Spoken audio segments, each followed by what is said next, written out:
protect Kongor here, but it's not easy. Look at Iceland though. Oh, Magnus Eruption. Will this be big? He jumps on a map into the background. Chugging not up just yet. It goes off though. Chugging to jump Flexo. Swap out from Serenity right there. And now Tremble versus Darklady. Who's going to win that battle? The Brutalizer procs are helping. Will it be enough though? Tremble going down. Tremble will fall. Darklady stays alive. The Arcane Vortex keeping him up for now. He's going to come out right here though. Gets the kill on a Flux. Complexion cleans up Genocide.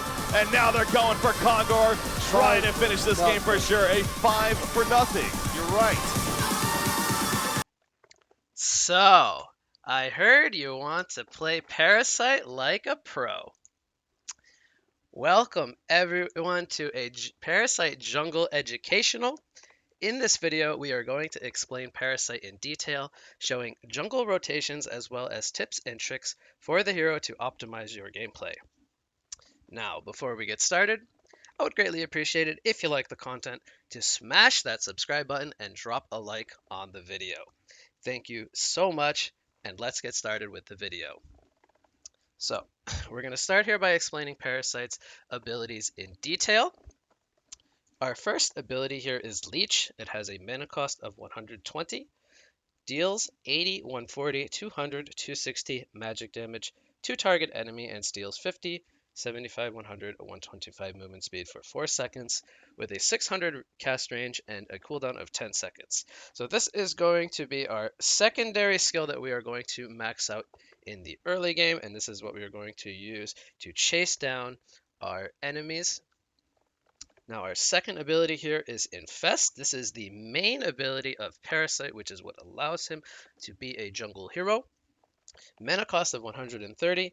Target a creep to take control of it and hide yourself within, granting it 20, 40, 60, 80 attack speed, 2, 3, 4, 5 times Parasite's level in damage, and 25, 50, 75, 100 movement speed. The unit loses 3, 2, 1, 0% of its max health per second and receives a plus 25% damage from player-controlled enemy units. Can kill the controlled creep and heal Parasite for 30, 40, 50, 60% of its current health. Now we have a Staff of the Master effect here, which allows you to control Ancients. So something that can be very powerful towards that mid and late game. Then we have a range or cast range of 300 on this spell with a cooldown of 30 seconds. So every 30 seconds, we can look to infest those hard camp creeps in the jungle, which are the most powerful creeps, and they allow us to gain the most experience in gold, as well as to take out the rest of the jungle camps by using their powers. Our third ability here is Draining Venom. Passively causes attacks and abilities against non-boss units to inflict the target with Draining Venom, reducing all damage taken from it and increasing all damage dealt to it by Parasite by 7, 14, 21, 28%. Draining Venom is applied when you attack a target with a unit you infest or if you use an ability on a target. So this is the ability that allows Parasite to scale into the game and which allows him to become that semi-carry style of jungle hero. Very important to note as well that the Draining Venom does not apply to your items. It only applies to your attacks and your abilities here being your Leech and your Facehug amplifying their damage. So very important to note there on the Draining Venom. Facehug, this is the ultimate now, a mana cost of 175.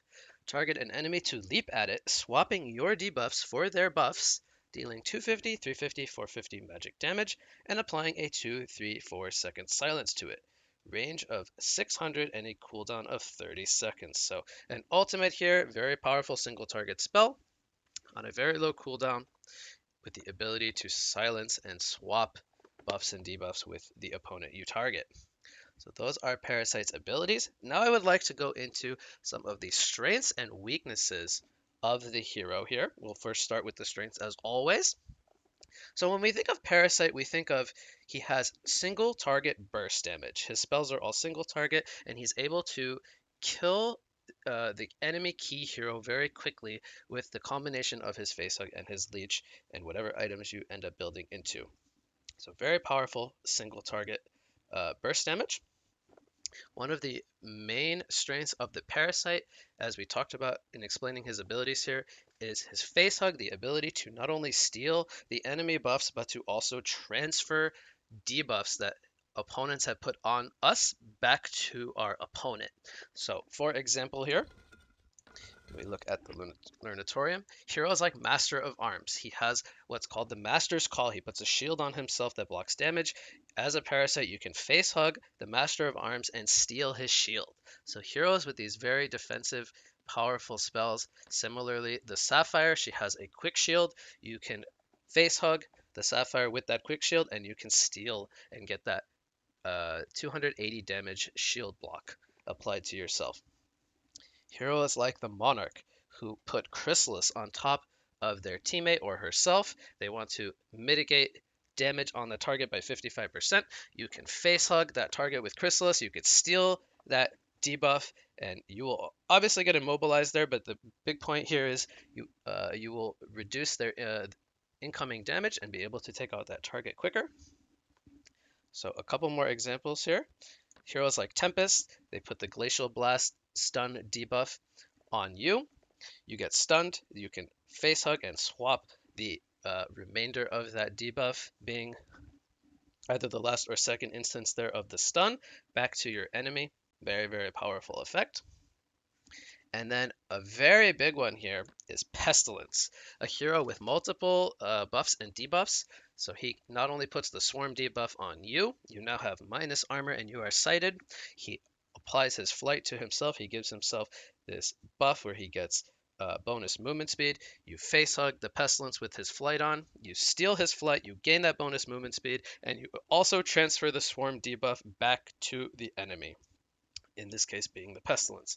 So Parasite, very, very strong at dealing with the buffs and debuffs of the Pestilence. Very good counter hero to him.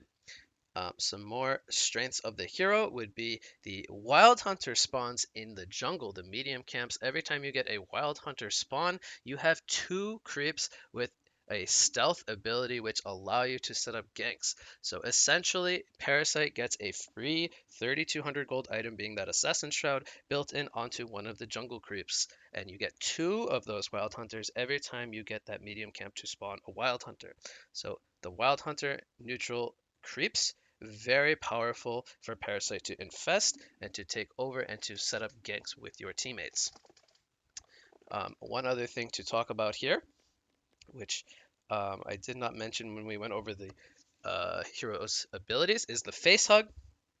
The silence effect here from the face hug is actually a superior effect. What does that mean? It means if your opponent has magic immunity, and by that I mean a shrunken head, your face hug will not do damage because the magic part is still regular magic type, not superior, but the effect of the spell is superior magic, meaning the silence will go through that magic immunity. So, example is we have a Shrunken Head Tempest using his Elemental Void, a channeling spell. We can face hug that Tempest and cancel his cast. Similarly, we can do the same thing to a hero like Succubus.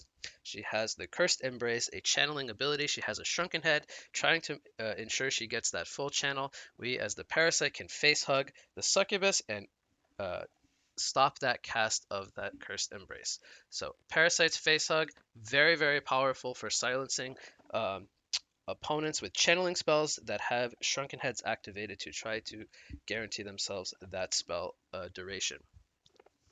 Now, we'll talk about some of the weaknesses of the Parasite. So when we think of Parasite, we know he wants to farm hard camps. He's very predictable in that sense compared to other junglers who perhaps have better access to some of the other camps. We always want to infest the hard camps because they give us the most experience and gold, and they're very good for killing the other camps. So if we play against something like a Tundra, Tundra has multiple minions. I am blanking on where Tundra is currently. But Tundra, he has not only the Shiver, but he also, he's down here. Tundra has the Call of Winter, he has the Curial, and he also has the Shiver, so he can use those minions to block our hard camps and be very disruptive to us. The bird is more or less permanent and can fly over trees and be invisible, so very, very disruptive for us. So any style of hero like the Tundra that has minions that can be very disruptive to us and block our camps really kind of offsets our game plan, which is to get that farm in the early game. Very disruptive hero for us. Another weakness here of the Parasite is fighting versus team fighting lineup. So I talked about the hero, he has heavy single target burst damage. In terms of what Parasite brings to the table to a team fight, it is not very strong. He mostly focuses on one guy, trying to bring him down very quickly and trying to give yourself the advantage, make it 4 versus 5. But as far as an overall team fight, a 5 versus 5 engagement, for the most part, Parasite, before he gets a core item or two, he does not offer a whole lot to a team fight. His spells don't do the most damage in the early game. You need to get that level progression going before you can start to feel very threatening. So team fighting is very tough for Parasite. Heroes that have Alchemist Bones or Transmute style effects. So heroes like the Solomon, Wish for Wealth can instantly transmute hard camp creeps, which is what we're going to want to take over. Another example would be something like the Blood Hunter. When he maxes out his feast to level 4, he can target that on an enemy creep, which is either going to be our hard camp creep or even something like a puzzle box, which we might build into, and he can instantly kill that and also gains health by a percentage of the HP of that creep. So very strong against the Parasite, as they can deal with our creep very easily. And one of the more bigger hard counters as well to a Parasite, if I can find him here, is the Plague Rider. So the Plague Rider, he has Extinguish. Once that is maxed out, it says level 4 of this ability can be cast on enemy NPC creeps. So he can extinguish our hard camp creep very easily with the click of a button. He gets mana back for that. And also he has the Plague Carrier. The Plague Carrier, very, very good against minion-based heroes. The Plague Carrier, the bounces of the ultimate will, as it says, instantly kill non-elite pet creeps. So the Plague Carrier one-shots our creep. If we buy Puzzle Box, it one-shots our Puzzle Box creep. Very, very strong hero at dealing with heroes like Parasite that rely on those neutral creeps. So those are some big weaknesses of the hero. Some more would be if we face heavy strength and tanky lineups. The reason for that is we talked about Parasite. He wants to burst down his target. He wants to make the fight become 4 versus 5 very quickly. And if you face many strength heroes and lineups where they build into tanky HP pools and magic armor and they bulk up, it's very hard to burst down our targets quickly. So Parasite is not good when we face heavy tanky lineups. Um, Another weakness of Parasite would be heroes with disjoints and um, magic immune style effects. So heroes like Swiftblade and Predator, they have built-in magic immunity effects like Shrunken Head. We have the Blade Frenzy. We have the Stonehide here. Very hard to burst them down and get our magic damage in to kill those heroes quickly. Heroes with disjoint effects, heroes like the Bubbles with Take Cover, the Shell Surf. They have multiple disjoint effects to block our Leech and our Face Hug. There are several more. I could honestly just keep listing heroes with disjoint style effects. Any hero with a portal key, if they're able to get that portal key off during the cast animation of our cast. That is some decent counterplay to the Parasite as well. So there are many weaknesses here of the Parasite. And one last one I want to talk about is heroes that have non-transferable buffs. So I talked about many heroes in the strengths that we can steal their buffs, heroes like the Master of Arms, etc. Now I want to talk about heroes that have buffs that we cannot steal. So heroes like the Demented Shaman, his Unbreakable, you may know it as his cape. He can put it on his teammates. He gets it passively on himself. And once they get to a certain HP, they get that heal, that reset to their health to heal. He cannot facehug and steal that buff and give it to himself. That is a non-transferable buff. And another one that comes to mind would be the Martyr, so the Wings or the Guardian Angel. You cannot transfer this with Facehug over to the Parasite. So heroes like Martyr and heroes like Demented Shaman, very good at being disruptive for the Parasite. They keep themselves and their allies alive so that he cannot burst them down. So those are the main weaknesses of the hero. We talked about the strengths as well. And now I think it's time we will get into a practice mode game and we will go over that jungle rotation. And I will show you guys the item build that we're going to be focusing on here for this video. So we're going to go ahead and we're going to get into that practice mode game. We've already recorded the jungle rotation, so I'm going to go over it with you guys. So here we go. We are in the game. We make sure to start with 603 starting gold. We will show the perspective of our hero here.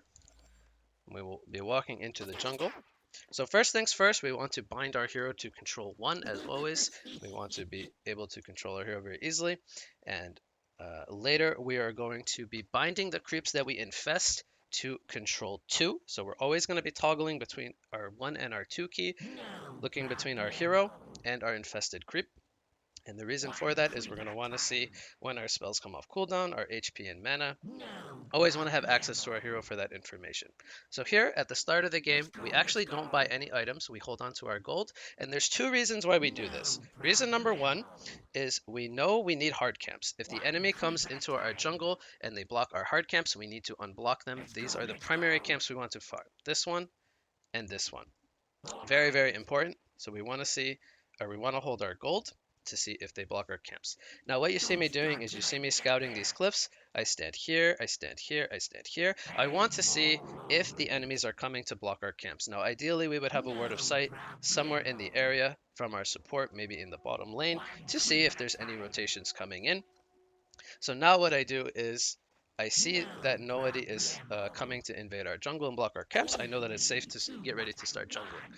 So the main reason we save the 600 gold here is there's 2 item builds we're going to do. We're going to either save up for Chalice or we're going to buy boots and switch jungles if they block both our camps. So we save money for rev wards. That's number 1. Always save money for rev wards to unblock our camps. If they invade our jungle, they want to do something like the tri-lane. They block both our camps. They make it very hard for us to jungle. We're just going to skip our jungle, buy boots, go to the enemy jungle, and we have that option because the creeps have not spawned yet. But for the sake of things, we know nobody has invaded our jungle. We have both our camps available to us. We're going to save 625 gold. We're going to immediately buy our chalice and we're going to send it to us. Now, what we do here is we stand as close to the tree line as possible. We have our courier sending us the chalice. And we're going to have the chalice delivered to us before we start the jungle camp. Now, very important here, why is chalice so good on a parasite? The reason chalice is arguably the best item you can buy on a parasite is because this item alone allows us, in combination with the infest, when we jump out of the creeps, to regain the health that based on the percentage of the creep remaining. We will always have mana and HP in conjunction with the chalice and the infest. So we never need any other item to jungle. Chalice gives us enough mana, and the creep, when we consume it, gives us the HP back that we have lost from using the chalice. So here, the creep is going to spawn, and I'm going to show you guys trick number 1 with the parasite. We use our infest, we are mid-animation, we are casting it on the vagabond, and we are going to use our chalice as soon as the infest casts here. So very, very nifty trick. This is what allows you to upkeep your health and mana so efficiently. If you looked very closely there, you saw me use the chalice. I am missing health, I have casted my spell, and I'm on full mana. Very, very important. This is a very big trick to Parasite. This is what allows us to upkeep our HP and mana almost permanently. So we're going to get the best creep spawn here is the Vagabond Leader. This allows us to farm the easy camp. So if we got any other creep camp here, we would kill this, and then we would go over to here and stack it at 53. So now that I got Vagabond Leader, I am able to kill the easy camp before it respawns. This is the best camp, as I pointed out. We're going to kill 2 camps here before the 1 minute mark. We're going to spec our Leech level 2. And now that we have killed 2 camps instead of only the hard camp, after we kill this second hard camp, we're going to take over the Catman here. We're going to use our Chalice, as you saw there again. We are going to get level 3 from killing 2 hard camps and 1 easy camp. And that is very important because if we do not kill this easy camp, we would still be level 2. So we're going to now have level 2 infest, and we're going to farm this camp even faster. So we're already off to an amazing start here on the Parasite. We are level 3 before 1 minute 30 seconds. And you can only do this if you get a Vagabond Leader in either the first or the second spawn here in order to kill some creeps at the easy camp to get that level 3. We're going to take over the Skeleton King here. We are going to continue farming the camp. We're going to kill this in time, and we might even start to work on this camp next. We have 2 options here. We can try to stack this, or we can start to damage this and work on it for the future. We always make sure that we jump out of our creep before the creep dies. We do not gain gold or experience if the neutral creeps kill our infested creep. So very important that we do that. We have 500 gold. We're gonna buy boots now, and we're gonna wait until we get the full striders because we're not looking to do any kind of ganking yet. Something to point out here is that the 2-minute rune, the 2 minutes to spawn the rune, we can, instead of waiting for this to spawn, we can camp the rune for our teammates. We will showcase that in our part 2 educational where we show you guys the live replay. So for the sake of the, we're going to make sure to jump out here before the creep dies. For the sake of the practice mode jungling rotation, we are not going to be camping any runes as we don't want the runes to influence how we jungle in terms of our jungle speed. So we're going to get another Vagabond leader here. We're going to kill this camp and we're going to start working on the easy camp. We might even try to get it to respawn. We'll see if we do that correctly or not here. So we'll start killing the range creep here. It looks like we did not get it to stack. Okay, so you could have done this 2 different ways. You could have killed this in the camp, or you could look to stack it. Both are okay. It's not the end of the world if we don't get it to stack. So we are already level 5 by 3 minutes. This is a great start. We are 2 levels above the minute mark. As a parasite, you always want to be at least 1 minute or 1 level above the minute mark. Until we get into the later stages, like the 8 and 9 minute marks, then we want to be at least even. We want to be level 8 by 8 minutes, 9 by 9 minutes, etc. That is going to be our goal here. If you are lower level than that, then you are doing something wrong, or your camps got blocked and you had a very bad start. So we're gonna kill the little baby creeps here, the Gotars, and then we're gonna jump out of our creep. We're going to kill this and we're going to infest the Minotaur. So this would be an okay time to try to set up a gank if they are overextended in the bottom lane. However, we are not level 6 yet. For the sake of efficiency, we generally want to wait until we're at least level 6 to start setting up ganks. The reason for that is that if we fail a gank, we will set ourselves behind by a lot. We're going to jungle the medium camp here and then we're going to work on the hard camp next. And also, what happens is if the enemy damages our creep, there is a time window where we cannot jump out of the creep or we will give the experience and gold to our enemy and not ourselves. So it is very detrimental to us if the enemy gets the golden experience for our creep and we do not. That really hinders our leveling progression. So for the sake of things, we are going to almost always want to farm level 6 before we start setting up any ganks on the map. We want to make sure we have our face hug and our leech level 2. We are still maxing out our infest. We have 3 points in infest and 2 points in leech. At level 7 we will also get infest. We want to max that out as fast as possible. It is our strongest ability in the early game, powering up our creeps and giving us the strength in the jungle to continue farming, as well as if we set up ganks to have a very powerful creep. So we're going to make sure not to kill that. Do not kill that and jump out at the same time. That will also not grant you experience. I'm going to take over the Vagabond leader here. Going to work on that for now, and then I'm going to go over to the easy camp. So we're level 6 by, I think we got level 6 by around 4 minutes or so. I missed that as I was talking, but we're almost level 7 here by about the 5:30 mark. We're going to work on this camp next. Going to clean out the small creeps.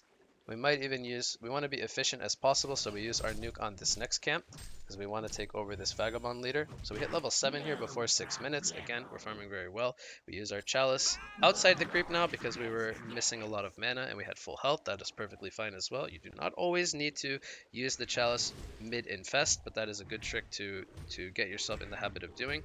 Now, we killed the Wild Hunters here because it's practice mode. If this was a real game, we would most likely just stack this camp. We would not kill the Wild Hunters. We want to use those for ganking because we are at least level 6 now. So always keep your Wild Hunters for ganking if you plan to do some ganks. So again, we're level 7 here. We're almost level 8. We bought the bowstring armband after the chalice. As soon as we got the 450 gold, we bought a TP as well. We always want to have a TP because we can always help our suicide lane if they get dove and they get very low. We always want to have access to a TP to be able to move around the map. Very important. We're going to build Bowstring Armband first into our puzzle box, which is going to be our main item. Very, very powerful on the Parasite. You can infest the puzzle box minions, and they get powered up. They do lots of mana burn. Very, very strong. So Parasite has a very good strength gain as a hero. So he is an intelligence hero, but we still buy the strength piece early on so that we're very tanky if we go to set up ganks. And now we save up 1500 gold for that Luminous Prism, which is the next build-up item in the puzzle box. So we are almost at the 1500 gold mark. And the goal here is to get our puzzle box between minutes 9 through 11. If you get puzzle box by 9 minutes, you've had a very, very good game with the Striders and the Chalice. And if you don't get it by 9 minutes, but you get it between more like 10 or 11 minutes, it's still at a pretty good timing. If you get puzzle box 1 any later than 11 minutes, you have had a very bad jungle rotation, or you have tried to set up too many ganks and you have not been successful. So always try to shoot for that 9 to 11 minute mark puzzle box level 1. And then depending on how well you utilize killing the towers with your teammates later on. Again, we're going to talk about this in the educational part 2, but just for the sake of things, I want you guys to be aware of. You want to get that puzzle box level 2 and puzzle box level 3 as quickly as possible. Once you get level 3 puzzle box, you are more or less the strongest hero on the map. Puzzle box 3 is incredibly powerful on Parasite if you can get it before the 15-minute mark. So if you get puzzle box 3 anywhere between 14 and 17 minutes, you are on a very good Parasite game. If you get it more towards the 20 and over 20-minute mark, very, very slow timing for puzzle box 3. You have not had nearly as good of a game as you could have had. So we already have our Luminous Prism. We have about 500 gold. We're under 9 minutes here. We need 500 more gold for our puzzle box level 1. So we are en route for a decently timed puzzle box. Now, again, we have not ganked. We have not camped runes. We have not set up any tower pushes. We have not done anything that we will most likely do in a real match. This is just by farming the four camps here. Again, like I talk about in all my jungle educationals, we do not touch these 2 camps. Those are strictly for our short lane to utilize pulling. Very, very effective for our support and our carry hero. We always want to farm these 4 jungle camps. So we're going to continue stacking camps, taking over the hard creeps, cleaning out the camps. We are almost level 10 here. We are level 9 by 9 minutes. We are about to hit level 10. As soon as we kill our next camp and we jump out of this Vulture Lord, we will be level 10. And once we get level 10, we will start to level our Draining Venom. Draining Venom also does allow us to farm faster, but when we do the puzzle box build, we do not want to level the Draining Venom. We want to max out our nuke damage, being the Leech and the Face Hug. So Draining Venom, again, it is what allows us to kind of scale into the game and become a semi-carry. We have a Wild Hunter spawn here once again. So 1,000 gold, around 10 minutes. We're gonna, once we get to 1025, we will have enough gold for our puzzle box level 1. So we're gonna clean out this camp. We'll most likely buy our puzzle box here once we finish the camp. It looks like I was a little slow here. There we go, we buy the puzzle box. We are going to make sure to save ourselves that Minotaur. Remove Fog of War here for a sec. So, or excuse me, the Wild Hunter, as we're in a Minotaur currently. So we're level 10, we're halfway to level 11. This is just purely by farming, not setting up ganks. I do a little fake animation cancel there. We're going to infest the Wild Hunter. We have our puzzle box level 1. And now, perfect timing to set up a kill. As soon as you get the puzzle box level 1, you have Face Hug and Leech ready to go. You set up a gank. Let me show this a little bit slower here. So let's say there is an enemy Pebbles here. This creep is an enemy Pebbles. We are going to open out of the Wild Hunter. We're going to immediately Face Hug him, use our Leech, and then we spawn our puzzle box and we mana burn the creep. So how we would do this is we spawn our puzzle box, we select everything, we click tab, and then we press the puzzle box wizard will always be the first creep after our hero. So you see right here we have hero, puzzle box wizard, and the puzzle box mauler. We select everything, we press tab, you can't see it here, and then we get control of the wizard and we press Q. We mana burn very, very quickly. We'll we'll bind our 2 puzzle box minions to control 3. So now we will have Parasite in control 1 with our minions. We will add them to group 1.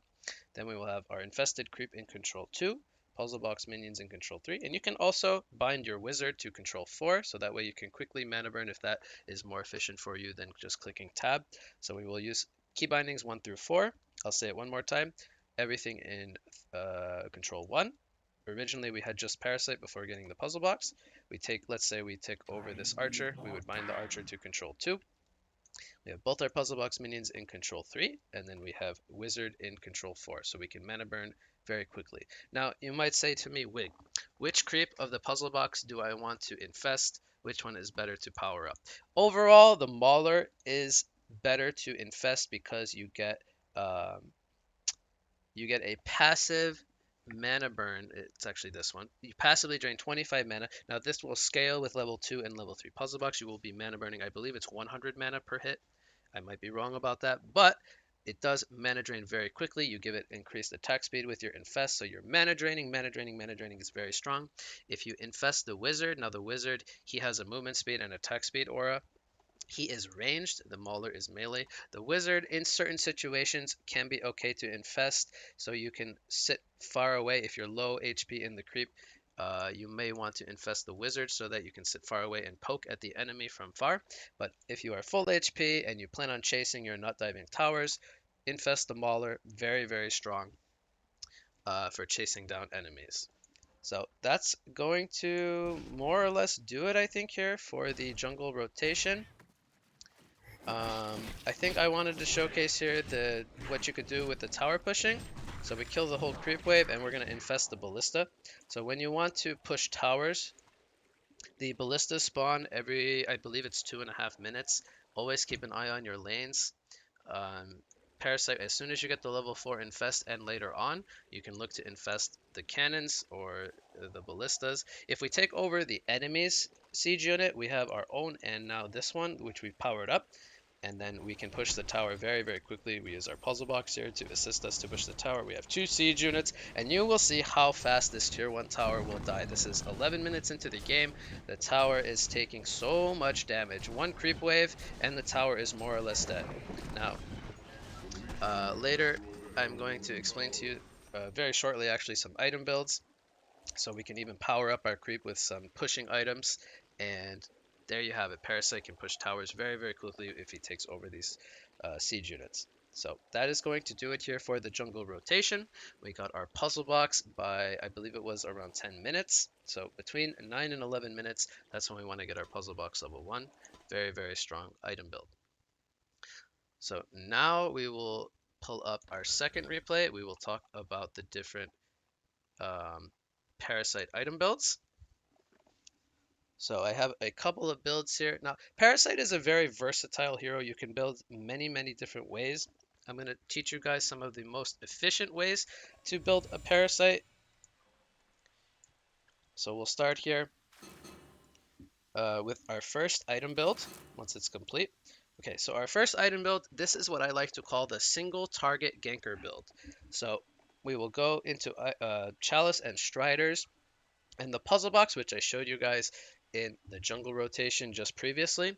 And after we max out the puzzle box, it is not maxed out here, but you would get level 3 in the puzzle box first.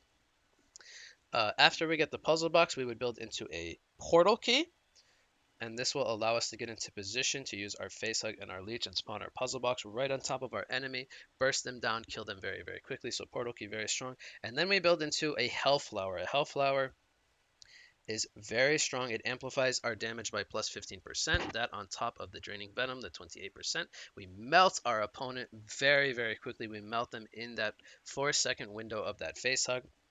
Very, very powerful. We make sure that they cannot get off their shrunken head. They cannot get off their escape mechanisms. Hellflower is very, very strong for sitting on our target and killing them very quickly. So again, this is what I call the single target ganker build.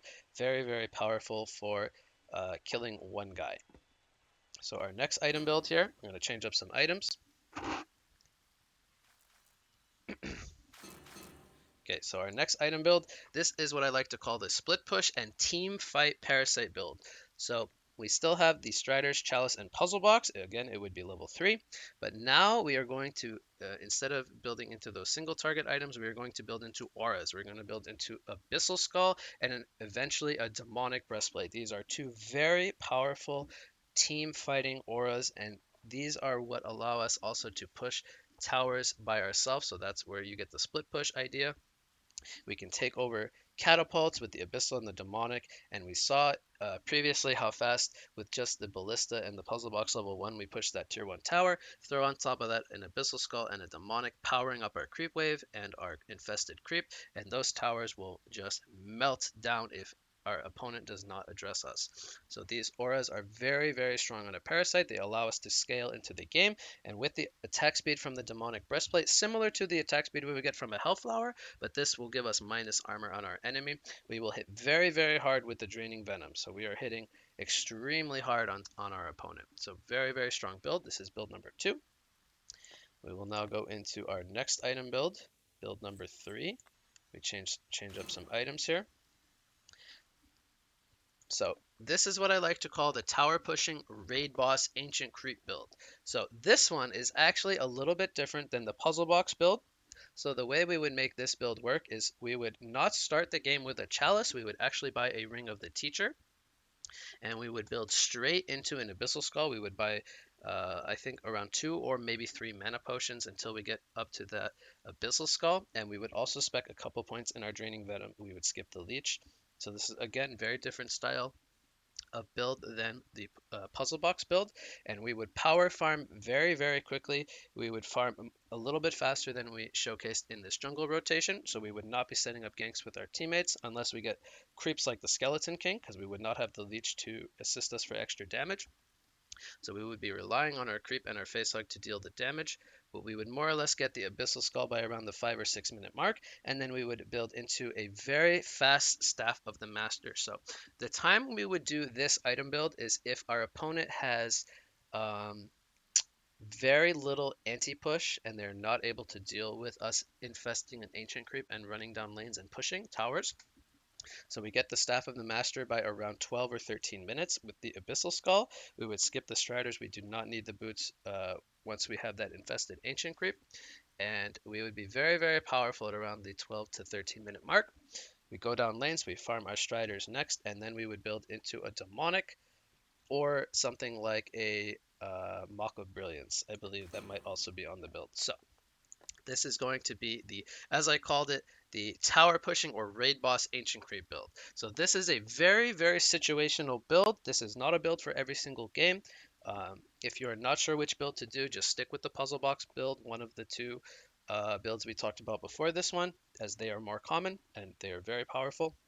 This build can be very effective if the conditions are met that your opponent does not have a lot of anti-push, and also if they have a lot of alchemist bones or ways to deal with your creep, your puzzle box creep or your regular infested creep.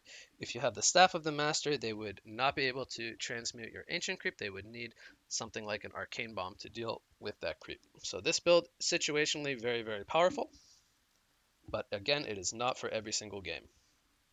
So we're going to go into our 4th item build here. We're going to change up some items.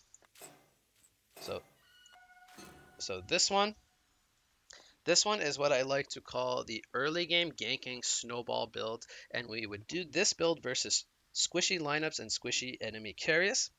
Um, Again, I do not think that this build is better than the puzzle box build per se, but this build can work, it can be effective, but you will not be able to kill as many opponents as you would with the puzzle box. You will be more relying on your team to pick up for you in the team fights, as this build again is more of a snowball build to kill one target. So what you would do is you would start with Chalice and you could build into Ghost Marchers. So you would not have the Striders right away. You would start with Ghost Marchers.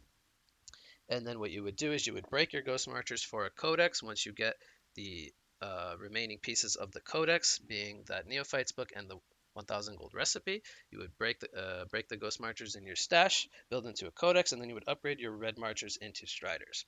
So you can keep the Codex on level 1, or you could upgrade it, and then you can buy a portal key either after level 1 Codex or after you've maxed out your Codex.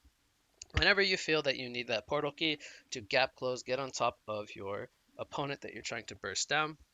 So again, this is a early game ganking snowball style of build, and we would do this against squishy lineups and squishy ranged carries. Heroes that we can burst down very quickly.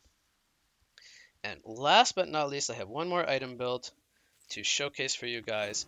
And I feel like if I didn't show you guys this build, I would probably get some hate messages or something. But what I will say about this item build is I do not think this item build is very effective. I just want you guys to know that it exists.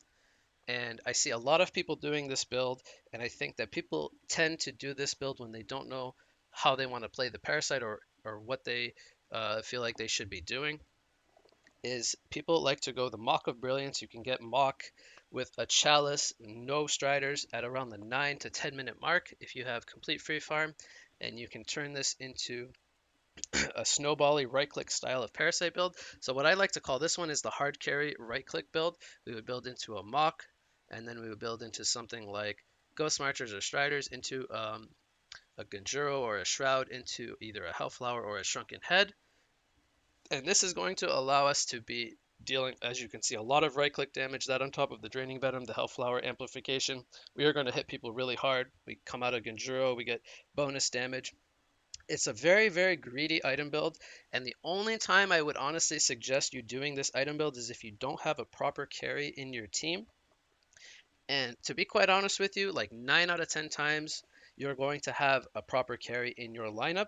So what this item build would do is, if you're sitting in your jungle for a long time, farming up a mock, you're going to be taking away a lot of space from your team. You're not going to be able to set up ganks early on.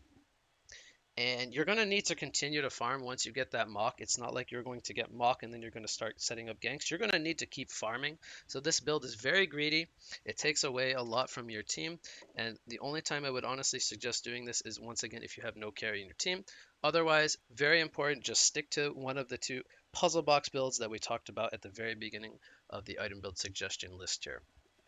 So that is going to be the main item builds that I consider to be good on a Parasite. Now, of course, there are other item builds. There's different variations of or build orders of these mentioned builds. You can buy items in different orders and do the similar builds. There are similar effectivenesses, but these are the most effective options that I feel you guys should choose from. So one more thing I want to show you guys here. I believe I have showcased here in the video. Let's see here. I think this is, I wanted to showcase um, the chalice, I think. So we make sure to use our chalice when we infest. We talked about that when we did the jungle rotation in the last replay. So very important there. You can use the chalice while mid-infest, once again, to upkeep your health and your mana. So this is a very nifty trick for the Parasite, and this is why Blood Chalice is arguably the best item you can buy on a Parasite. So there you have it. That's going to be the Infest trick. We will end there. Now, another thing I want to show you guys is the late game item build choices that we would make on a Parasite. So Shrunken Head, when we would buy a Shrunken Head is versus heavy, AoE, and stun lineups. So we would need a Shrunken Head when we are able to right click and deal lots of damage. And this would be when we either have a Hellflower or a Demonic already picked up.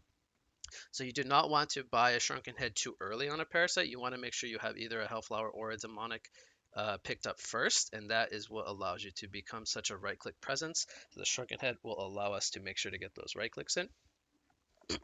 Next would be items like Hellflower and Sheepstick. The times we want to get these items is versus Shrunken Head carries, and if we're against Storm Spirits to prevent defensive abilities from our opponents. So Hellflower, again, very strong in conjunction with Draining Venom. You get plus 15% damage taken on top of, I believe it's 28% on that Draining Venom. So you get a lot of damage amplification from the Hellflower added into your inventory.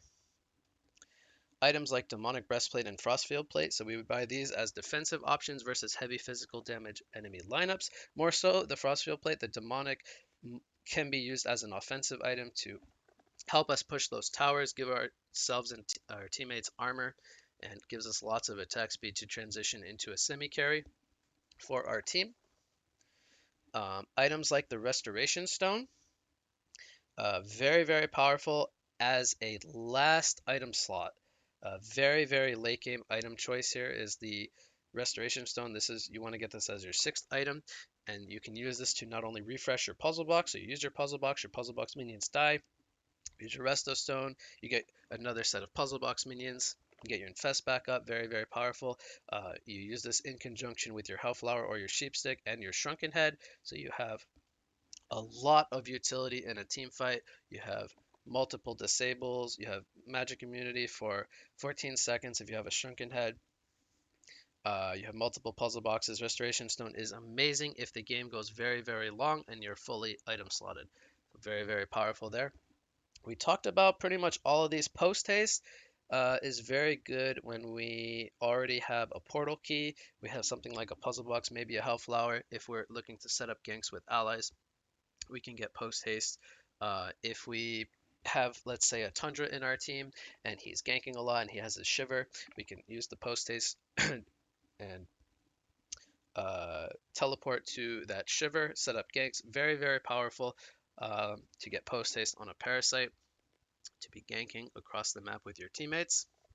And then items like Tablet and maybe even Storm Spirit should be on this list. If we're playing against heroes like, let's just say Chronos or Tempest, they are always options as good utility items to pick up if we need to assist our teammates and try to kite these big team fighting abilities. Very, very situational item pickups that we would need certain conditions to be met in order to pick up those items, but very, very powerful in the right situations.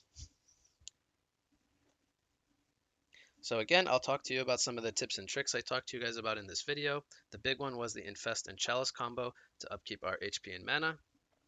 When we are microing our puzzle box minions, how we keybind them using key bindings 1 through 4. We use our hero and our minions in 1. We always bind our infested creep to control 2. That way we can toggle between 1 and 2 while we farm to see our cooldowns, our HP, our mana. Very, very important to always know that information.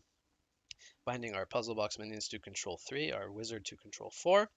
That way we always have access to what we want to utilize. And I talked about in the video here the high risk and reward. If you choose to gank before level 6, you do not have a lot of damage. There is always the threat of the enemy dealing damage to our neutral creep, and if they kill our creep within a certain time frame, I believe it's 10 seconds. I might be wrong about that, but it is very detrimental to us. They get the experience and the gold from our creep, and we do not, so that will really hinder our level progression. So we make sure to get our levels and make our impact in the mid game. We always want to get our level 6 unless the opportunity really arises where enemies overextend and we can get kills, then go for them. Otherwise, wait for that level 6, guarantee that you have Wild Hunters, look to set up ganks that way. So gank when opportunities arise and you're more confident to get those kills with your teammates. Something that I want to point out as well is that if you are not comfortable with using the 1 through 4, you can always rebind your default keys of F1, F2, F3, rebind them to 1, 2, and 3. The only downside to that is if you double click, it will not center the screen on your units. So a little bit of a downside there, but depending on if those key bindings are not comfortable for you, that is always an option. And then one other thing I want to tell you guys about is buying Dust of Revelation on a Parasite. So Dust is very important. You can carry this in almost any game. And if you're versus slippery opponents, they're trying to juke you in Fog of War. Because all of our spells are single target, they could get fogged and canceled. Having a Dust is very important because this can allow us to guarantee our Facehug and our Leech on our target. It's a really nifty trick to carry Dust, and it does cost 200 gold, but if we're able to use that to get 2 kills, very, very well worth it. So that is all the tips and tricks I have for you guys. If you enjoy this educational, Please remember to like the video and subscribe to the channel, and I will be doing a part 2 as always, where I will analyze a replay explaining my decisions that I made throughout the match.